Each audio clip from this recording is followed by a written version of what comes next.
bitch, I'm that damn good. Smoking on some good, some rosy on the wood. Standing on the shit so you can get it understood. It's pedigree in me because I'm that damn good. Bitch, I'm that damn good. Bitch, I'm that damn good. Smoking on some good, something rosy on the wood. And bitch, I got the belt, so you just get it understood. It's pedigree in me because I'm that damn good. Bitch, I'm that damn good. Bitch, We gon' fuck some dirty. I put her on the designer. But you know we go behind it. I'm about to give it up. She ain't that. I'm about to smash some referee. I put a ring on the 70. Me and the team is building a legacy, winning the zone separately. I'm trying to play the game. I had to change the name. Rolling the fan is playing. You couldn't find the name. And bitch, I'm That damn good. Smoking. yeah,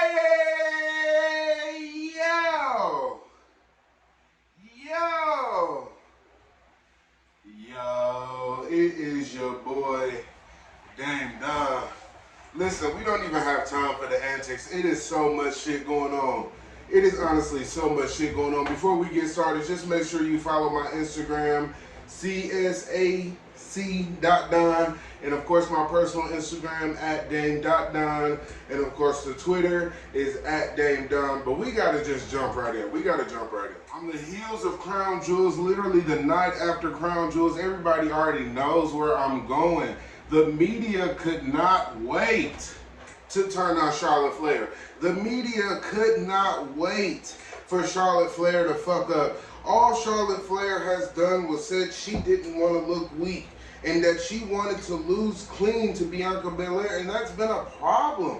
That has been a problem. Sure, the way she went about it may have been the wrong way, but now there's reports that Sonya Deville was mad enough to fight her, and Charlotte was escorted out the building, and people are reporting on Becky and Charlotte's personal relationship. How the fuck do you know what their personal relationship is?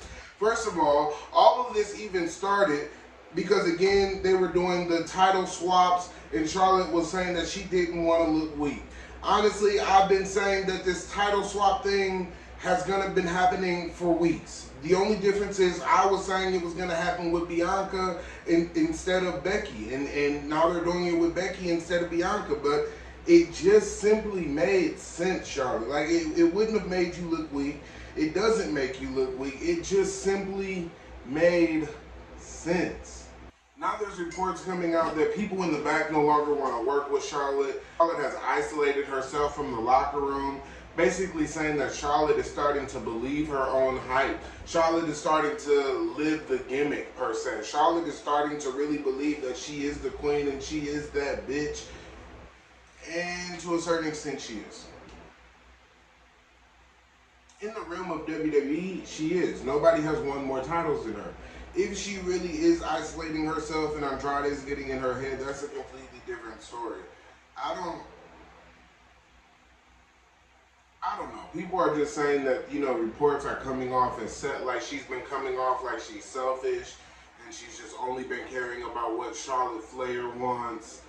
And I just don't know. Honestly, you all already know how I am with dirt sheets. I don't know what to believe. I don't know what not to believe. I do know that it was not a part of the script, or it's not a work because of everybody's facial expressions. If you look at Sonya Deville's facial expression, Sonya Deville's like, I'm not doing this right now. I am a master lip reader. Sonya Deville literally said, I'm not doing this right now. Give me both titles. I'm not doing this right now.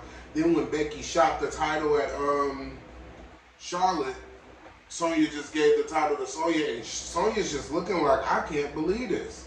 And you'll see when Charlotte initially dropped the title, Becky was looking at Charlotte like, oh, we doing this. Michael Cole is in the back with his head down like this. It's obvious we're getting Charlotte Flair versus Becky Lynch at Survivor Series. That's obvious. People are saying it's a work to build up for Survivor Series. I don't know what the fuck is going on. Now people are saying they don't want to work with Charlotte and all this. Charlotte just didn't want to look weak. She wanted to lose the title clean to Bianca Belair, and they didn't want it to happen. But I feel like everybody is blowing this completely out of proportion. And to a certain extent, I just feel like, honestly, people could not wait for Charlotte Flair to fuck up. They already don't like her. They already think the stuff in the news, people already think about Charlotte Flair. They've been saying it for years. And this is my thing. I feel like if your job is coming to you and they're saying, you know, we want to promote you for the 12th time this year, are you going to say, oh no, don't promote me? What about Paul down the corner? Joe on the assembly line works a lot harder than me. Don't promote me. Like, put yourself in those shoes. Like, so when they're telling Charlotte you're going to win the title for the 12th time, what is she going to say? No, don't give me the title. Oh, no, I don't want to get closer to my dad's legacy. Oh, no, I don't want to be the most decorated woman in history. Like, what do you want her to say? No? Why would she say no? Like, come on, guys. Come on, guys. I just feel like this is a really crazy situation, and it'll all blow over. It won't mean anything in a couple weeks. But I just feel like the media just truly couldn't wait to see Charlotte Flair fuck up. Crown Jewel. Crown Jewel was a tremendous show. The crowd was really into Sasha Lynch. And Bianca Belair, I'm sorry. I was really happy to see like the crowd singing Sasha's song when the crowd came on and they said, when I say hell, you say yeah, hell yeah. The crowd was really loud, really behind Sasha, really behind Becky Lynch. And of course this was only the third women's match, or the fourth if you include Zelina and Doudrop that happened that same night. The fourth women's match that has happened in Saudi Arabia, and they are making huge waves over there, because over there women don't really have rights. That's why they have to wear the long sleeves and the pants. That's why their gear looks like that, just because like women aren't really allowed to show skin. So it was also a really big deal that Jessica Carr, I want to say her last name is? Jessica, the WWE referee, became the first woman in history to referee a Hell in a Cell match. Also the first woman in history to referee matches in Saudi Arabia. And speaking of that Hell in a Cell match versus Seth Rollins 3 inside the Hell in a Cell did not disappoint, not even a baby bit.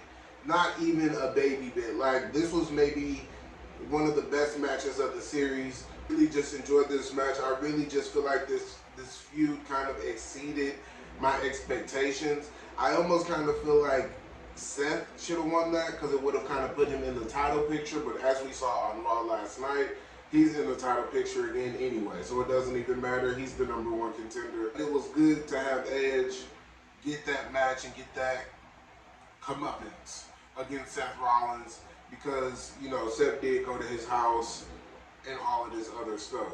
The three-way with Becky, Charlotte, and Bianca Belair, I feel like that's the best booked three-way for the women in quite some time.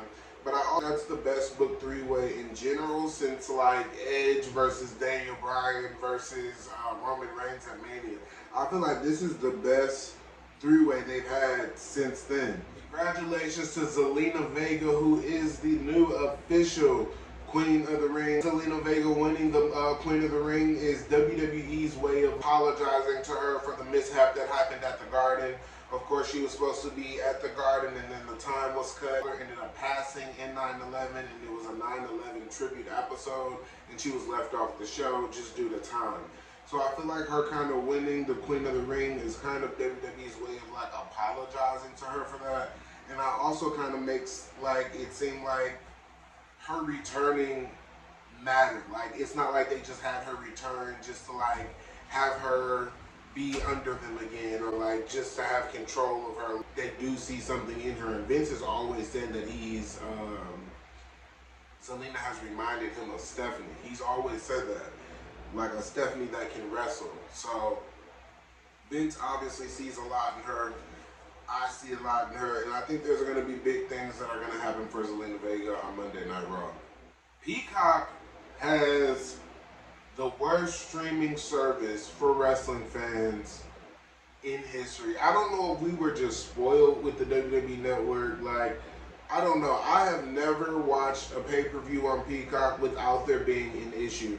Peacock was legitimately showing commercials, like legit commercials, Geico, just legitimate commercials during a pay-per-view, like a live show, like a live pay-per-view. They were showing commercials. The last pay-per-view, people were speaking in Spanish and didn't even speak Spanish. Peacock is the worst streaming service. We need to somehow release Peacock. But I also know we're going to be stuck with Peacock for quite some time, because when Peacock bought WWE's library or whatever, it was like $1 billion deal. So I don't feel like this is going to be something that changes, unfortunately. Like, I feel like we're just kind of stuck with Peacock, and it fucking sucks. It sucks. And they do have a lot of good stuff on there for people that aren't wrestling fans, like the movies and stuff. But I don't give a shit about any of that shit. Like, I would not have Peacock if it was not for wrestling. So I don't care about Seinfeld or Friends or any of that other shit. Fix the wrestling. Fix it. Xavier Woods has finally proved he is not the weak link of the New Day. Xavier Woods is the king, the ring. All hail King Woods. All hail Queen Zelina. I feel like this is all Xavier Woods has ever wanted. Literally, when they mentioned the King of the Ring was coming back, he was the first person I thought about, and this was the second time that's happened, because last year he was the first person I thought about too. This proves that he's not the weak link, and I'm really happy that he got this, because this is literally all he's ever wanted. I remember him doing interviews when he was Consequences Creed in TNA. He was saying that he wanted to go to WWE specifically for the King of the Ring, and he wanted to be King of the Ring tournament. And then when they weren't doing the King of the Ring tournament, he wanted them to bring the King of the Ring tournament back. So I'm very happy for Woods. Like, genuinely, my heart is very, very happy for him. I really enjoyed the finish with Goldberg spearing Bobby Lashley off of the stage. However, the wrong man won. I kind of feel like it doesn't matter though, because these Saudi Arabia pay-per-views, they're kind of like third world pay-per-views in a way. It's like they're pay-per-views that matter, but they kind of don't matter. Like, so I feel like that's why it's okay that he lost. And of course the stuff with his son, like he was punishing his son and shit. I don't know why the fuck I keep saying like. Why do I keep saying like that? Like, the Goldberg Bobby match was a great match. I, however, just feel like the wrong man won. No disrespect to Big E, but I am just so over Drew McIntyre. I'm so over him. I literally got in the shower for the Drew McIntyre Big E match. I literally got out the shower just as Big E was like doing the big ending and hit his finisher on him. I am so tired of Drew. I don't care. Roman beat Brock, kind of seeing that coming. Paul threw the title in the center of the ring, not really sure who he's helping. Brock has now been suspended indefinitely.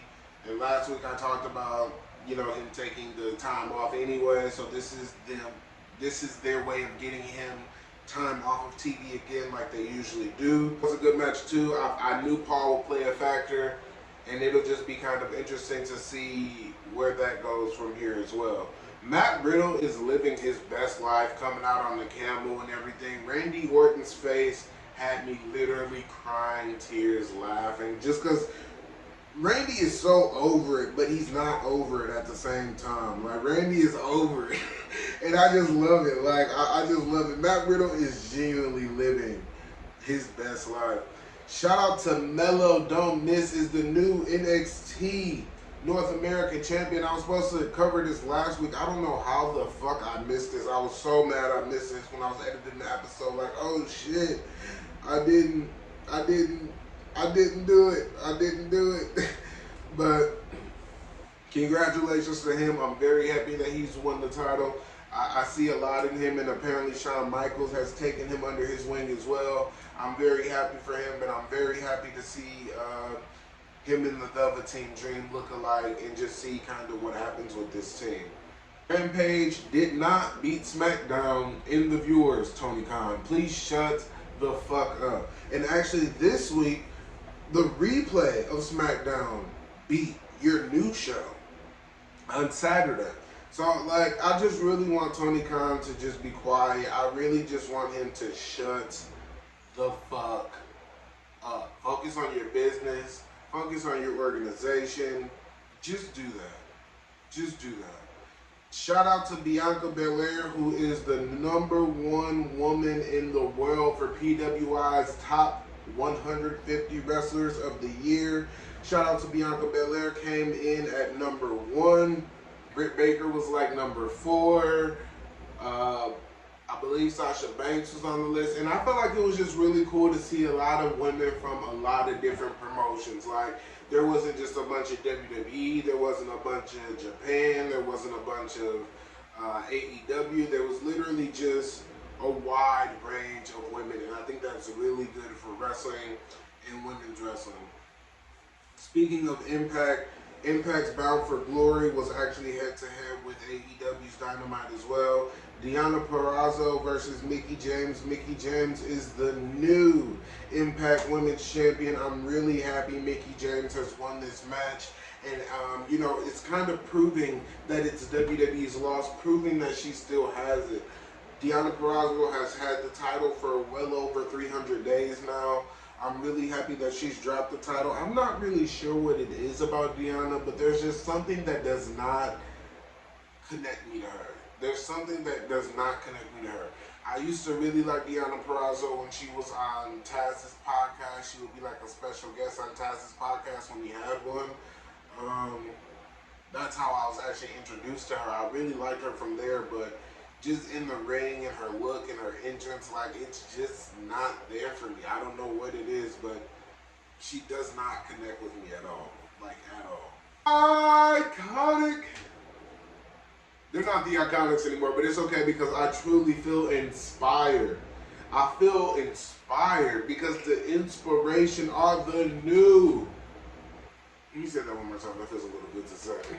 The inspiration are the new Women's Impact Tag Team Champions. Shout out to Billie Kay, Jessie McKay, and Cassie Lee, Peyton Royce.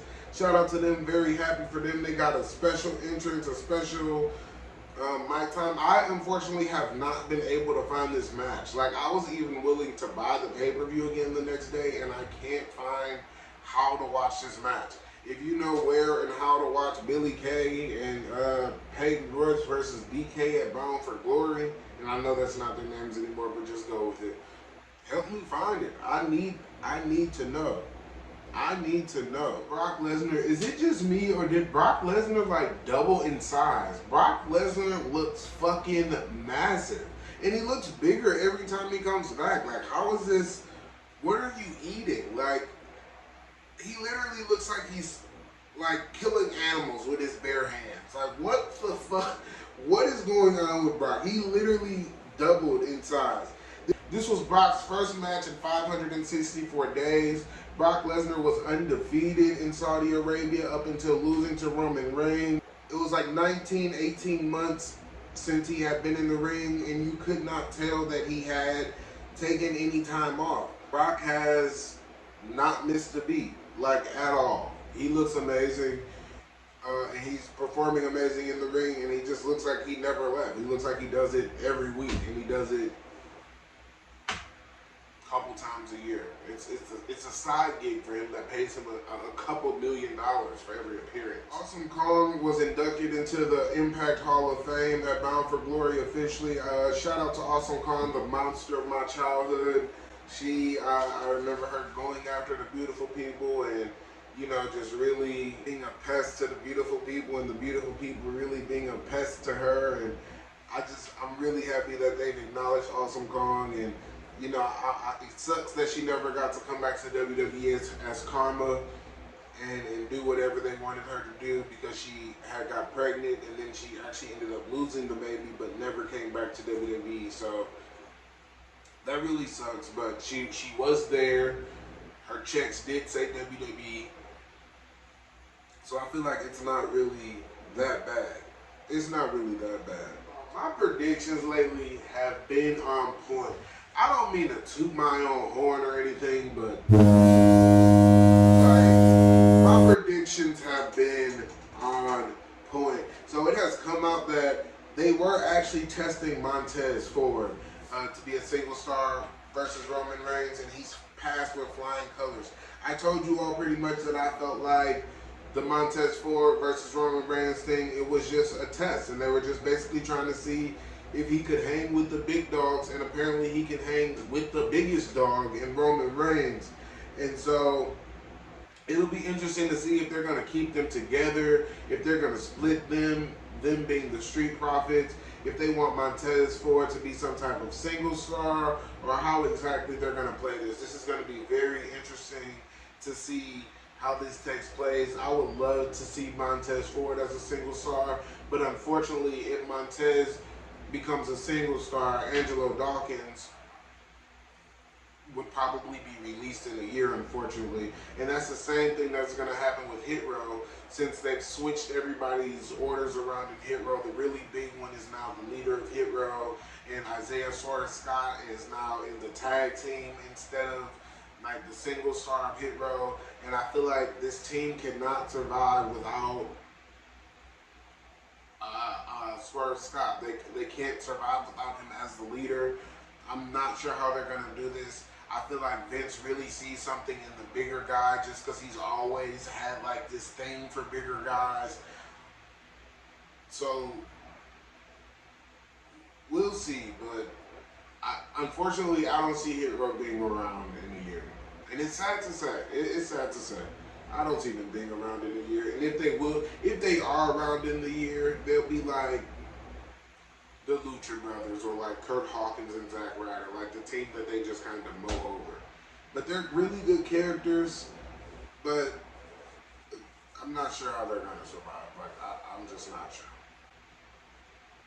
On to some AEW news. Daniel Bryan, Bryan Danielson faced Goldust, Dustin Rhodes in the first round tournament for the AEW Eliminator World Championship Tournament. Bryan is having some of the best matches of his career. I know I say this every week, but he truly is having some of the best matches of his career. Like, what the fuck? Every match he's won a different way. He's using moves I've never seen him use, and he just looks genuinely happy. I am so happy for Daniel Bryan, and he is just his best life. Like, on the level of Matt Riddle, I'm really happy for Daniel Bryan. I truly am happy for Bryan, and I hope to see him win the World Championship at some point.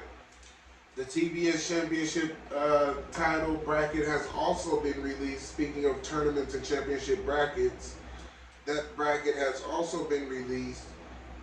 And so Jade, that's one of the only people I care about. I was gonna try to pull up the bracket right here. It'll be up here though, but I can't read the names to you. But it will be Jade versus Thunder Rosa in the second round, I believe. Jade did receive a first round bye. There were 4 first round byes: Thunder Rosa, Jade, Nyla Rose, and I forget the second one, but you will see it displayed. I apologize. I forget the second one. But to me, I feel like this TBS Championship has Jade's name written all over it, and after the title is won, the TBS title in AEW's Dynamite will become That Bitch Show, not DMD. I'm also kind of over DMD. I'm kind of over Britt Baker. Like, I feel like it was good. The hype was cool at first, but I'm kind of over Britt Baker. Like, the hype is kind of gone for me. Like, it's kind of over for me. My NXT Halloween Havoc predictions, and this show is actually tonight.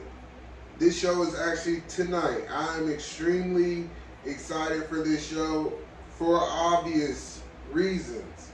I mean, you pretty much don't even have to ask me. Who I'm going for.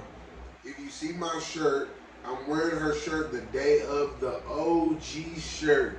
Mandy Rose is winning the WWE NXT Women's Championship tonight in this NXT Women's Championship, NXT Spin a Wheel Make a Deal match. She will be winning this title. Also, the tag team titles, the male tag team titles, I'll say, MKS, MSK, I'm not sure, whatever their abbreviations are. They'll be facing Imperium for the tag team titles. I got the champions retaining in this match. Io Shirai and her partner are facing Toxic Attraction, and Indy Hadid and her best friend. I got Toxic Attraction taking this. They need to take these tag team titles off Io and Joanna Man. They need to get this going, get the titles taken off of them. They clearly see a lot in Braun Breaker. I'm not sure if Braun Breaker is going to win the title. I see some type of twist, some type of turn happening in this match. I'm not sure if there's going to be like a heel turn or something. Something's going to happen in this match. But most importantly, Mandy Rose is walking out of NXT, the NXT Women's Champion. And shout out to Mandy Rose. Speaking of Mandy Rose, Sonya Deville, the Mandy's Donuts made me their fan of the week. Look at this. Look at this edit. And this is the best edit they have made for any fan of the week they've had. So shout out to Mandy Rose. Mandy Rose, you will be the new NXT Women's Champion. Is it too much if I go get this framed? I want to go get that picture framed and put it like right here. You know what, actually, if you think it's too much, I don't give a fuck what you think. Because I'm going to get it framed and putting it right here. I'm going to get it, putting it right there. Like, that's what's happening, and that's what's getting done. But that is it for this episode. That's all I have for you. I'm so sorry I didn't drop Friday. I know it's kind of becoming like a reoccurring thing. I apologize. Oh, also, wait, I forgot one match. So Mello Don't Miss and the Velveteen Dream lookalike will face Dexter Lumis and Johnny Gargano. Why Johnny Gargano is not on the main roster with Austin Theory, I don't know, but I think he just kind of doesn't want to go at this point. Like, that's the only thing that makes sense. Like, he just doesn't want to go. Because why the fuck aren't you there? On Friday, I'll be dropping a non-wrestling episode. I know I kind of flipped these, but there was just too much going on. I had to get this taken care of. I'll be dropping a non-wrestling episode on Friday, and I'll be talking about the pros and cons of driving for Uber. There's a lot of pros and cons, and we'll find out next week, or Friday rather, if my pros outweigh my cons. Thank y'all so much for chilling with me, hanging out with me, watching me, listening to me, and dealing with me, and dealing with my tardiness. Because, you know, I try to be punctual, but I haven't been real punctual. I'm rambling at this point. Follow the Instagrams at Dame.DONN, at C.S.A.C.DONN, the Twitter at Dame.DONN. We out. See you Friday. And I'm so cold, dog. That nigga cold, dog. I got a cold shoulder for a fuck nigga if you prove me them all. Threw an X on the banner. She ain't there throwing that ass at me, but I would not fuck if she Bama. She call me Billy like badass, I call her Billy like Jean. I never slack on the fast cash, even the jacket is jean.